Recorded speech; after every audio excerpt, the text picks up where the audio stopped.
Sophrologie et e-sport. Quelqu'un connaît la sophrologie? Donc là, Anouk, mais François, tu as fait une petite séance 3. Est-ce que d'autres personnes connaissent la sophrologie? Bon, je vais vous expliquer un petit peu ce que c'est. D'où ça vient? C'est un médecin psychiatre qui a inventé la sophrologie dans les années 60 pour essayer de gérer au mieux son stress et ses émotions.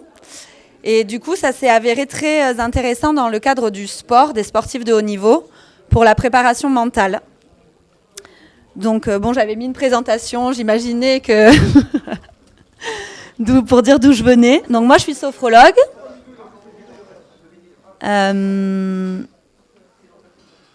Voilà, on s'en fiche. Je suis sophrologue, j'ai été formée à l'Académie de sophrologie de Paris.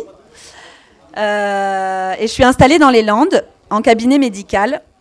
Voilà, donc j'ai un peu toutes sortes de pathologies, notamment des sportifs de haut niveau qui viennent pour leur préparation mentale, pour améliorer la performance, l'endurance, la récupération.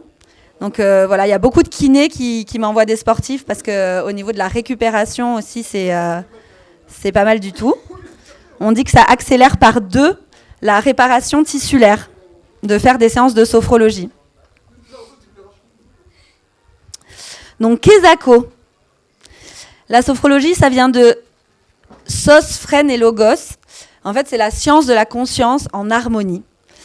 C'est un travail de développement de la conscience. Donc, le médecin psychiatre qui a inventé la sophrologie, en fait, il n'a rien inventé. Il s'est inspiré de disciplines qui existaient déjà. Donc, on ne voit pas très bien. Donc, je vais vous lire. La sophrologie, ça vient de l'hypnose, de la psychologie, de la philosophie phénoménologique, parce qu'on va se mettre à l'écoute du phénomène et on ne va pas être dans l'analyse de ce qu'il y a de négatif dans sa tête ou en soi. On va se mettre à l'écoute de ce qu'on ressent. On se met vraiment dans le corps et dans ce qu'on ressent. Ça vient de la psychiatrie, de la neurologie et de l'Orient. Il s'est inspiré vraiment du yoga, de la méditation pour gérer le stress et les émotions. Et la relaxation, avec le training autogène de Schultz, justement. Donc, on parle de niveau de conscience en sophrologie. Je sais pas si... Je suis désolée, c'est pas une super qualité, mais... Donc, en fait, en sophrologie, on distingue 3 états de conscience. Il y a l'état de conscience pathologique, l'état de conscience ordinaire et l'état de conscience éclairé ou sophrologique. En fait, on va descendre de niveau de conscience. Les niveaux de conscience, c'est des états dans lesquels on se met tout à fait naturellement. Par exemple, si ça vous est arrivé de bloquer devant un feu de cheminée, vous vous êtes peut-être déjà rendu compte que vous vous sentez beaucoup plus cool, que le mental lâche, que vos peurs lâchent, que votre petit vélo dans la tête lâche. Donc en fait, on va essayer de descendre de niveau de conscience, donc de se rapprocher du sommeil pour pouvoir lâcher le mental et avancer beaucoup plus vite sur... nos objectifs. Je vous raconte tout ça parce que dans le cadre de l'e-sport, les objectifs, ils peuvent être vraiment variés. Ça peut être justement une préparation mentale pour une compétition. Ça peut être essayer de se réguler au niveau du sommeil parce que on fait des streamings qui durent des heures ou à des horaires pas possibles. Donc c'est intéressant de pouvoir avancer sur un objectif et on le fait dans un niveau de conscience différent. Donc un niveau de conscience, c'est très, très concret. Le cerveau fonctionne sur une fréquence. Quand on se parle, là, on a une fréquence qui est entre 16 et 18 Hz. Quand on dort, entre 8 et 10 Hz. Et on a un niveau intermédiaire entre 12 et 14 Hz. On va se mettre sur ce niveau de conscience avec la relaxation de manière artificielle et volontaire pour être dans le bon niveau où on se rend compte que le mental lâche, que le petit juge intérieur lâche et pour pouvoir avancer sur nos objectifs. Donc, on parle de systèmes en sophrologie. On divise le corps en 5 systèmes. Je vous dis tout ça parce que je pense vous faire une petite séance tout à l'heure pour ceux que ça intéresse, parce que on dit que la sophrologie, il faut vraiment la vivre, en fait. C'est vraiment des sensations qu'on vit à l'intérieur de soi. Et l'idée, c'est vraiment de reconnecter son corps avec sa tête, de reconnecter son corps avec son esprit. La sophrologie, c'est une méthode qui va vous aider, qui va aider les gamers à vraiment se remettre dans le corps. Justement, on parlait du monde virtuel dans lequel on peut être vraiment aspiré. Et c'est vraiment très important de se remettre dans ces sensations, de se remettre dans son corps, surtout quand on est dans des pratiques comme ça, qui demandent énormément de concentration. On est beaucoup dans la tête et dans le virtuel, en fait. Donc, on va diviser le corps en 5 systèmes parce que selon les personnes, on va travailler plus un système qu'un autre. On sait tous que notre corps est l'histoire de chacun de nous.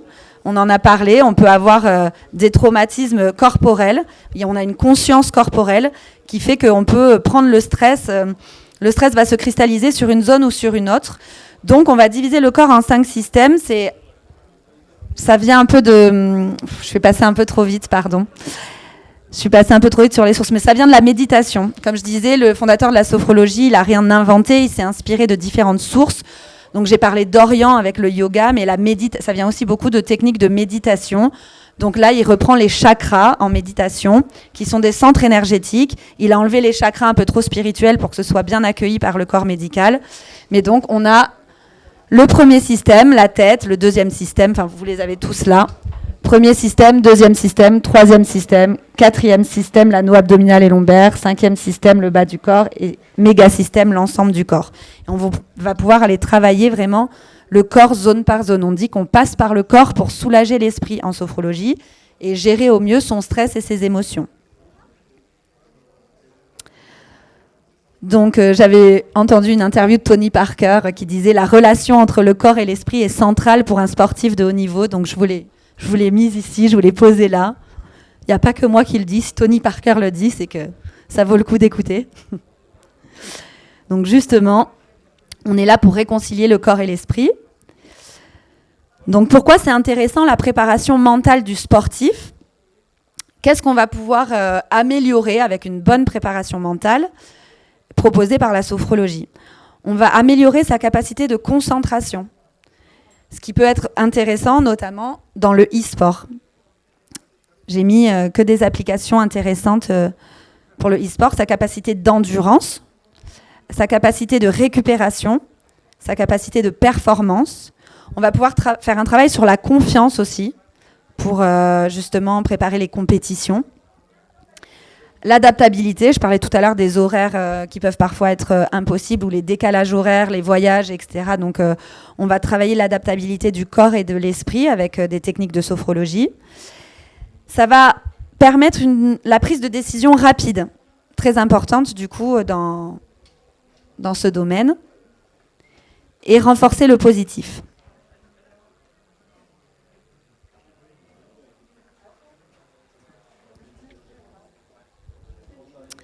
Donc, les enjeux. Donc, j'ai cru comprendre qu'il y avait pas mal d'a priori, en fait, dans le e-sport, et que les parents pouvaient être un peu inquiets des risques pour leurs enfants d'addiction. Donc, j'ai discuté un petit peu avec les personnes concernées. Et l'idée de la sophrologie, c'est d'apporter des outils pour une pratique équilibrée.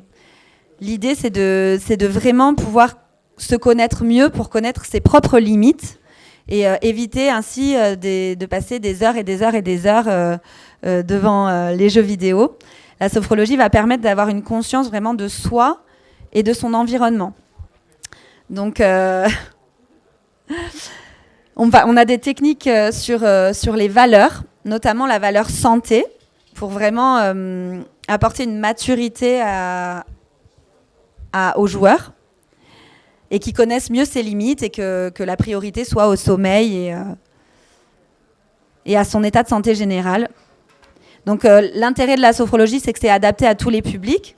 Donc on peut vraiment on peut vraiment travailler avec des enfants, avec des adolescents, avec des adultes, avec des sportifs de haut niveau.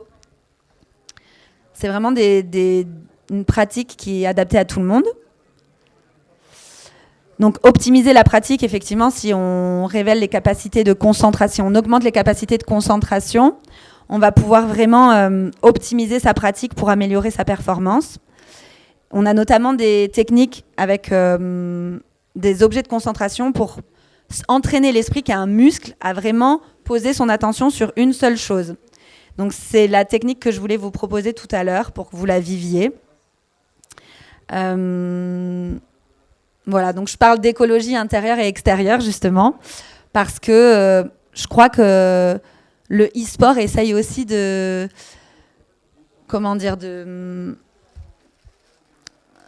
brasser des valeurs d'écologie. On en parlait, de ne pas forcément laisser ce domaine aux gros requins du domaine. Donc j'ai vu qu'il y avait des vélos là-bas où on pouvait pédaler pour produire de l'énergie pour les écrans. J'ai vu qu'il y avait eu une levée de fonds de 10 millions pour Action contre la faim.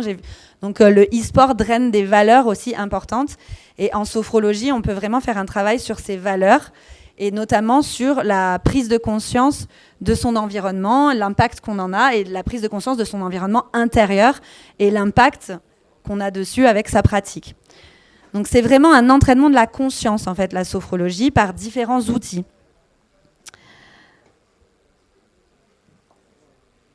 Alors, j'ai lu aussi que dans le e-sport, enfin dans les jeux vidéo en général, j'ai pu lire cet article très intéressant. Au cœur du jeu, l'équilibre entre punition et récompense. Tout comme le sexe ou la nourriture, le jeu vidéo active les circuits de plaisir du cerveau humain. Mais les mécanismes de récompense délivrés par le jeu sont fragiles. Afin d'éviter l'accoutumance qui rendrait plus difficile la production d'une sensation de plaisir, les jeux doivent contrebalancer les récompenses offertes. C'est ainsi que le premier équilibrage, donc on parle d'équilibrage entre la notion de plaisir et de punition en fait, de frustration.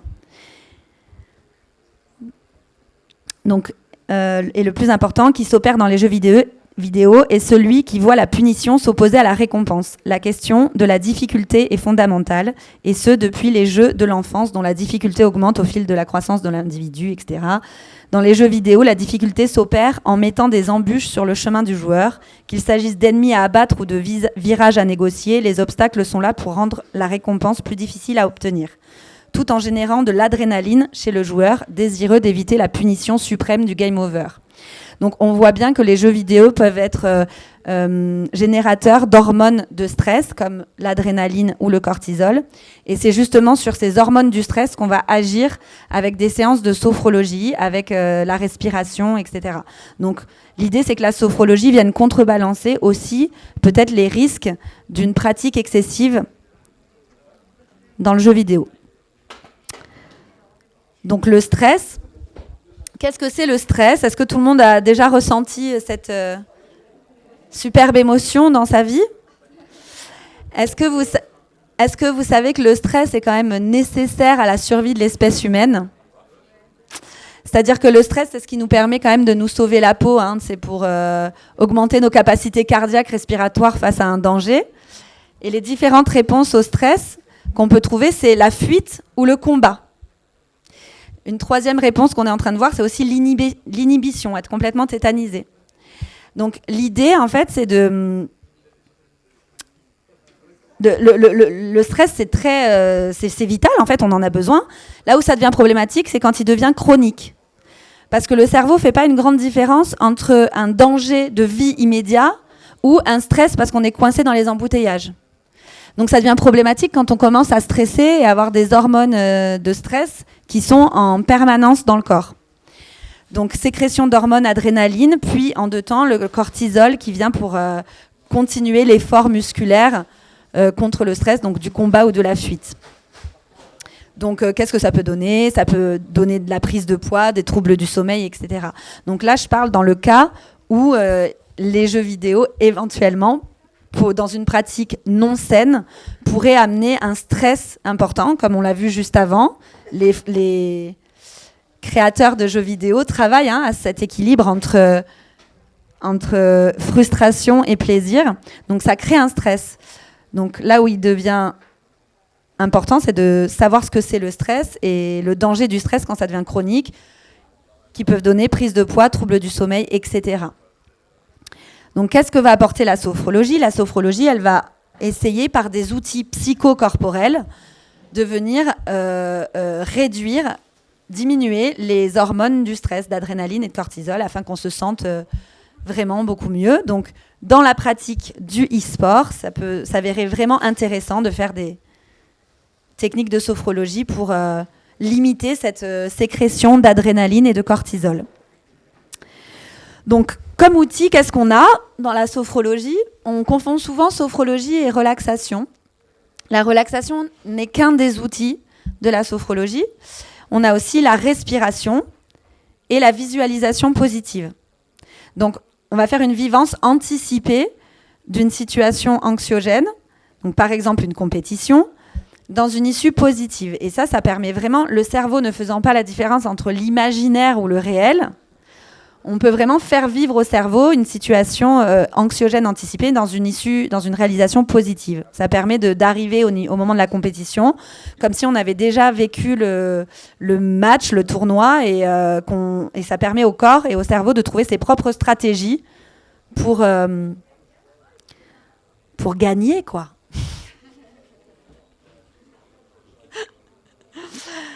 J'ai l'impression que je vais très très vite. N'oubliez-vous jamais de respirer. Quand vous êtes très concentré, est-ce que vous vous êtes déjà rendu compte que vous étiez en apnée, quoi? D'autant plus devant les écrans. Je sais pas si je la fais, mais ça me rappelle la blague de la blonde. Vu qu'on est entre nous et qu'il n'y a pas beaucoup de monde, je vais peut-être... La blague sur la blonde qui a un casque, qui arrive avec son casque chez le coiffeur et au moment où il lui enlève le casque, du coup, elle meurt.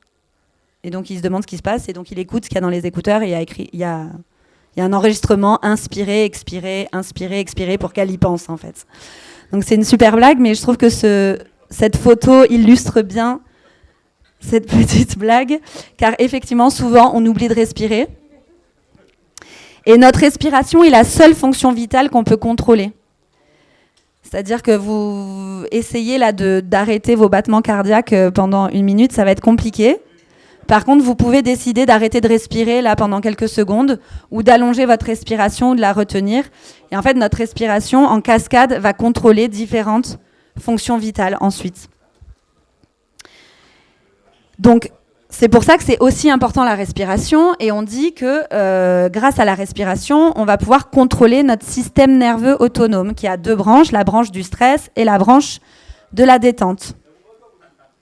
Donc, je vous ferai respirer aussi tout à l'heure. 10 respirations pour monsieur à droite. Oui, alors, c'est aussi, effectivement, c'est ce que je dis, c'est quelle est la première chose qu'on fait en venant au monde? Mais avant, pour crier, on prend de l'air. Et la dernière chose qu'on fait avant de quitter le monde, c'est expirer. On dit qu'on rend son dernier souffle. Et au milieu, c'est une série de respirations. Ce n'est qu'une série de respirations. Donc on dit que mieux on arrive à maîtriser ses respirations, mieux on arrive à vivre sa vie. Donc l'idée de la sophrologie, c'est quand même vraiment beaucoup de vous aider à maîtriser votre respiration afin de contrôler votre stress, votre système nerveux autonome et pouvoir améliorer vos performances, notamment en compétition de e-sport. Alors, je vous propose une petite pratique de sophrologie. Si vous voulez bien. Si vous voulez pas, vous me regardez faire. Vous appréciez le spectacle. Alors, on dit qu'on utilise les postures de la vie quotidienne en sophrologie, assis, debout, pour essayer d'intégrer du mieux possible la détente. Mais je vous sens bien pour rester assis.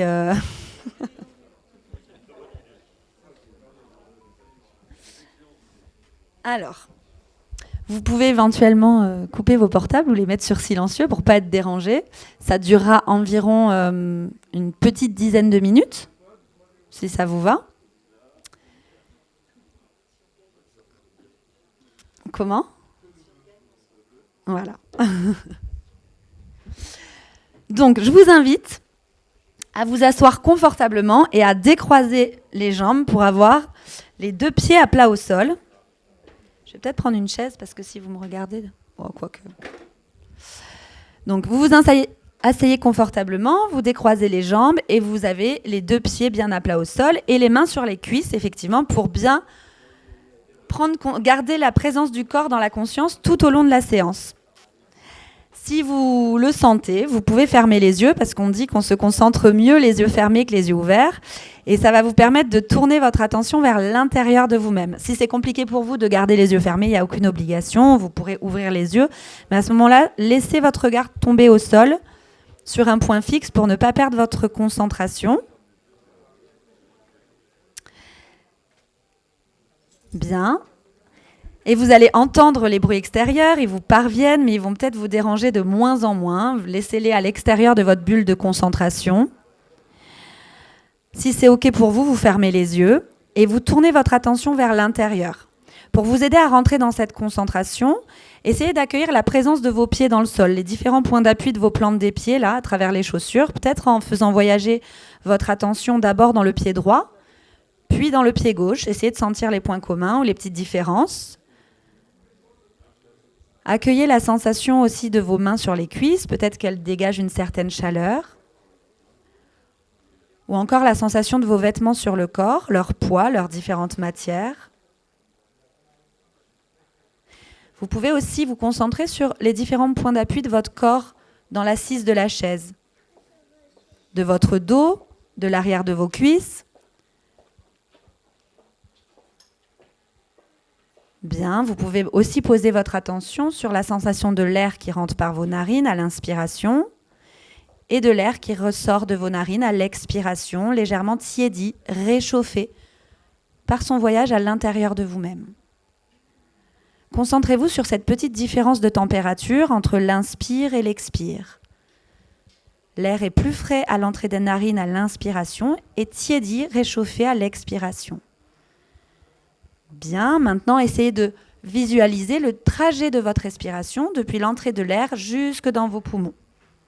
En passant par les bronches, accueillez tout l'espace de votre respiration à l'intérieur. Imaginez peut-être un ballon souple d'une certaine couleur pour vous-même qui se gonfle bien à l'inspire et se vide complètement à l'expire. Peu à peu, vous sentez que vous rentrez dans une concentration vers l'intérieur de vous-même. Essayez d'abaisser peut-être le rythme de vos respirations, de la rendre de plus en plus fluide, de plus en plus calme. Imaginez que votre respiration devient juste un mince filet d'air qui vient comme caresser vos organes à l'intérieur et vous apporter tout ce dont vous avez besoin, là, maintenant, tout de suite. Et à l'expire, laissez aller tout ce dont vous n'avez plus besoin. Vous pouvez accueillir une grande sensation de calme qui vous arrive par le sommet du crâne et qui viendrait relâcher tous les muscles sur son passage. Imaginez votre cuir chevelu qui commence à se relâcher agréablement. Votre front, les tensions du front s'effacent, l'espace entre les sourcils s'écarte. Les joues face externe, face interne se relâchent. La mâchoire inférieure, ce muscle très fort du corps humain, se décontracte agréablement. Et vous prenez conscience là de tout votre visage, de toute votre tête en train de se détendre très agréablement. Vous vivez la forme de votre tête bien relâchée dans votre esprit, comme si vous vouliez la dessiner. Puis vous laissez cette détente comme une douche chaude très agréable glisser sur votre nuque, votre cou. Relâchez les muscles de cette deuxième zone du corps, votre deuxième système. Glissez sur vos épaules, la partie externe des bras, de vos avant-bras, jusqu'à la surface des mains, jusqu'au bout des doigts. Prenez conscience de toute cette deuxième région de votre corps en train de se relâcher très agréablement. Laissez faire. Bien, laissez faire la détente, elle arrive dans le haut du dos, la poitrine, à votre rythme, sans rien forcer, comme cela vient aujourd'hui. Ça dépend des jours, on a une capacité de concentration plus ou moins élevée, plus ou moins profonde, c'est pas grave. Imaginez simplement les muscles de la partie inférieure de vos bras maintenant qui se relâchent. Tout l'anneau thoracique se libère, la zone du cœur, de la respiration. Et vous vivez toute cette troisième zone du corps, tout l'anneau thoracique, la partie inférieure des bras, bien relâché dans la conscience. Très bien, la détente glisse le long de votre colonne vertébrale comme une douche de la température idéale, atteint les lombaires. Et vous vivez tout l'anneau abdominal et lombaire bien relâché. Imaginez les muscles du ventre qui se décontractent. Vous pouvez vraiment avoir des fous rires ou rigoler pendant la séance. Ça s'appelle des phénomènes. Et ça permet de se détendre encore mieux. Donc ne vous censurez pas. Donc les muscles du ventre se relâchent, du bas du dos, et vous vivez toute la ceinture abdominale et lombaire bien détendue. Et même les organes digestifs à l'intérieur se placent librement dans leur cavité abdominale, relax. Vous vivez cette forme du corps, cette 4e région du corps, bien relâchée dans votre esprit. Et la détente continue son chemin au niveau des hanches, des fessiers, des cuisses, des mollets, des pieds. Tout le bas du corps se relâche agréablement. Vous vivez la forme de tout le bas de votre corps complètement relâché dans votre esprit. Et je vous invite à prendre une grande inspiration par le nez, à laisser aller une grande expiration par la bouche et à relâcher tout le corps du sommet du crâne jusqu'à la pointe des orteils, peut-être une zone qui vous paraît moins détendue qu'une autre. Encore une fois, inspirez. À l'expire, vous prenez conscience de la forme de l'ensemble de votre corps complètement relâché dans votre esprit. Bien, pendant quelques instants, essayez d'être attentif aux sensations qui apparaissent dans cet état. Peut-être des fourmillements au bout des doigts, peut-être de la chaleur, peut-être une zone du corps plus présente à la conscience qu'en début de séance, peut-être votre respiration qui est devenue plus calme, plus abdominale aussi, plus fluide. Accueillez toutes les sensations agréables, faites de la place dans votre esprit pour les sentiments positifs de bien-être, de détente. Et là, dans cet état de calme, de sérénité, de bien-être, je vous invite à accueillir un objet de votre choix, du monde minéral ou végétal ou du monde de votre sport. Si vous êtes un sportif, choisissez un objet du monde de votre sport ou du monde de la nature. Un objet pas trop grand, pas trop petit, que vous puissiez le voir à environ 1 mètre devant vous dans sa globalité. Bien maintenant, laissez venir sa forme, ses couleurs, ses contours. Vous le vivez très présent à votre esprit. Exercice de concentration. Toute votre attention est dirigée sur cet objet. Laissez venir peut-être son odeur, son parfum. Imaginez quelle odeur il peut avoir. Rien d'autre au monde n'existe que vous et cet objet de concentration, là, devant vous, dans une parenthèse. Tout le reste à l'extérieur de la parenthèse ne vous dérange plus. Laissez venir peut-être le son qu'il émet si vous faites quelque chose avec, ou une musique que vous associez à cet objet. Laissez venir maintenant le goût qu'il pourrait éventuellement avoir. Vous pouvez tester avec la conscience, même si ce n'est pas comestible, vous ne craignez rien. Imaginez son goût. Peut-être que vous touchez cet objet, que vous faites quelque chose avec, peut-être que vous visualisez en train de jouer, si c'est un objet du monde de votre sport ou toute autre chose. Plus rien d'autre au monde n'existe que vous et cet objet. Et vous relâchez à nouveau tout le corps, exercice, entraînement, vous relâchez le visage, les épaules et les bras, la poitrine, le ventre et les jambes, et vous ne perdez pas de vue cet objet-là devant vous pendant encore quelques secondes.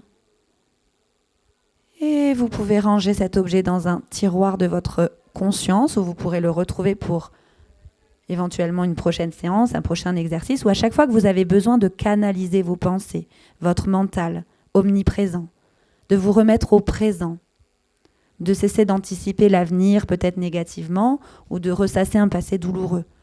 Se remettre au présent. Accueillez les sensations qui vous parviennent, comme c'est agréable de n'avoir pensé à rien d'autre que l'objet de votre attention pendant quelques minutes, sans pensée parasite. Faites de la place aux sentiments positifs de bien-être, relâchez la mâchoire. Faites une pause d'intégration finale. Là, pendant quelques instants, laissez votre conscience s'imprégner de tout ce que vous venez de vivre. Et quand vous serez prêt, vous pourrez respirer 3 fois profondément pour retrouver le tonus musculaire d'abord au niveau des pieds et des orteils. Vous pouvez commencer à sentir les pieds bouger dans les chaussures. Retrouvez le tonus musculaire au niveau des mollets, des cuisses. Tout le 5e système se réveille à votre rythme. Vous pouvez réveiller le ventre, la poitrine, les doigts des mains. Vous pouvez rouler les épaules en arrière, en avant, saliver, grimacer, vous étirer comme au réveil le matin. Ouvrir les yeux avec un grand sourire ou un grand fou rire. Et je vous remercie beaucoup pour cette expérience.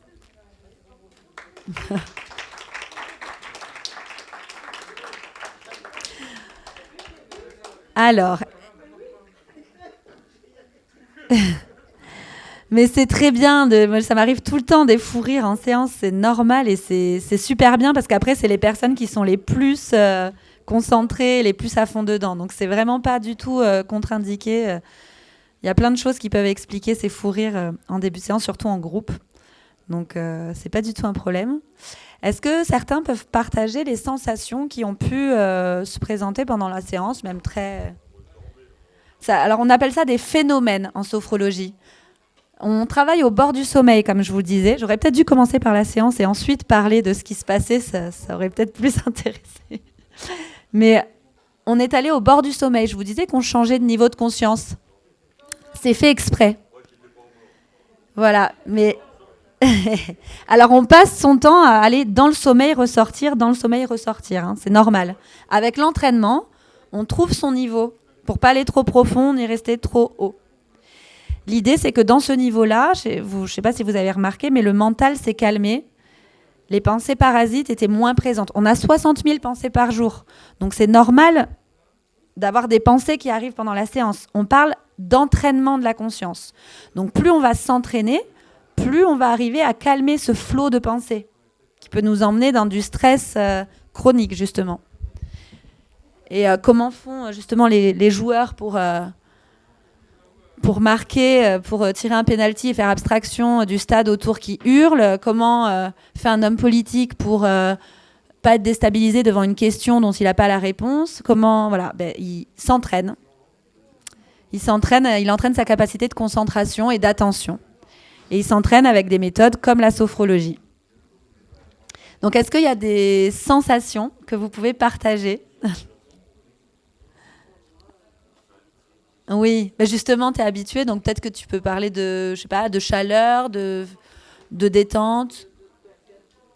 Ouais, ça gargouille. Dans le 2e cerveau, ça se relâche aussi.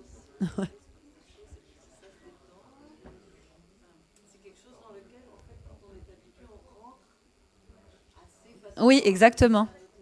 Ouais. Merci, Anne. Mieux que peut-être sur la théorie. Qu'est-ce que c'est? Bon, ça va, j'ai eu peur. Je crois qu'il y avait un film qui s'était déclenché. Est-ce que vous avez eu d'autres phénomènes, de la chaleur, des frissons? Des fourmillements, ouais. Ouais. Il y en a d'autres qui ont eu des fourmillements, qui ont ressenti un petit peu des fourmillements au bout des doigts ou des... Non. Ok. Bon, bah merci. Je sais pas si vous avez des questions. On s'était dit que peut-être Christopher viendrait, mais bon, en même temps, là, je pense que... Ouais, ouais. Pour...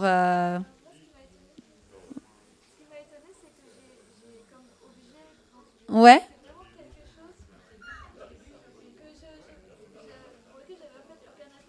Ouais. Ouais, ouais.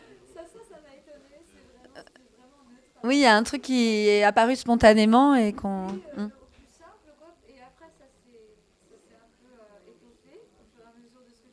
Ouais. C'était quoi? C'était une fleur, j'en étais sûre. Ok. Ouais, c'est souvent des fleurs qui apparaissent.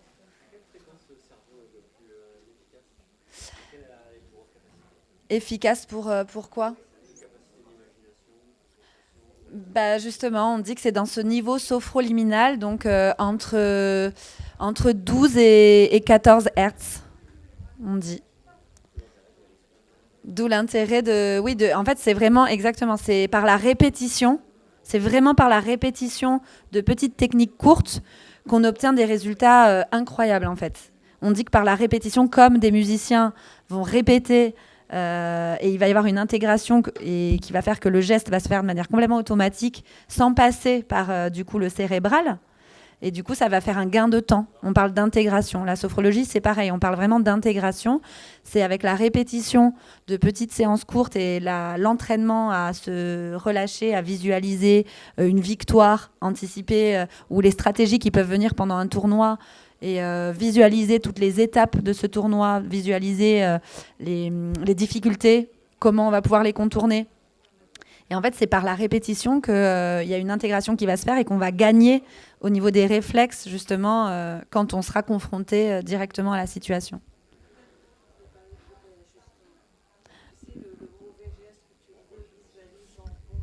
Oui, oui, c'est une rééducation en fait. Hein. C'est par la visualisation, on peut vraiment obtenir une rééducation du geste. Ouais, c'est du geste mental comme du geste physique en fait. D'accord, ça s'est réaligné.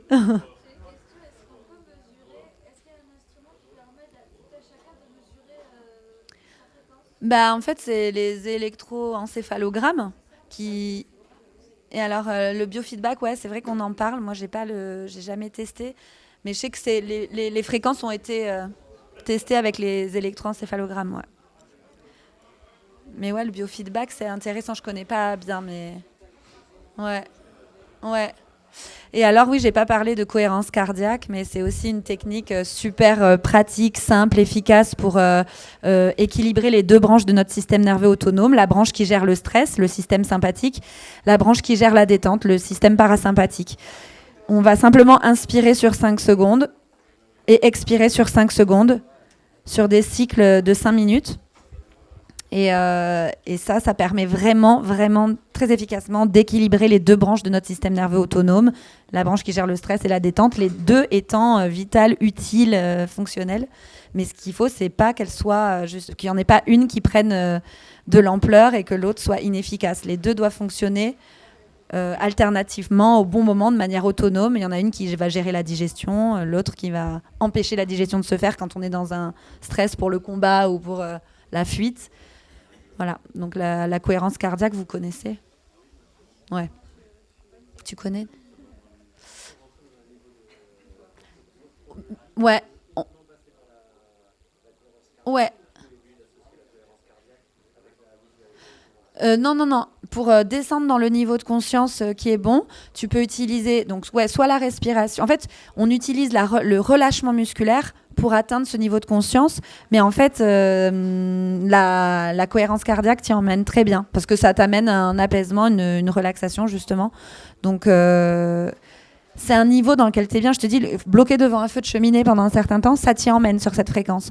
Bloquer devant un aquarium, ça t'y emmène.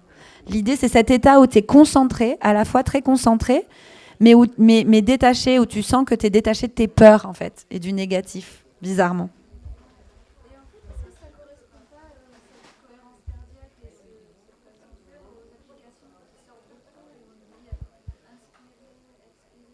Si, c'est ça. Ouais, c'est ça. Mais c'est 5 secondes, la cohérence cardiaque. Ouais.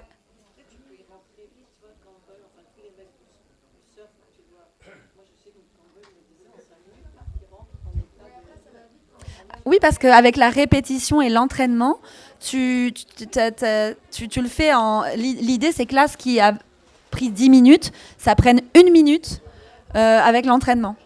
Tu inspires, tu expires, tu relâches toutes les zones du corps et bam, t'es dans le bon niveau. Ouais.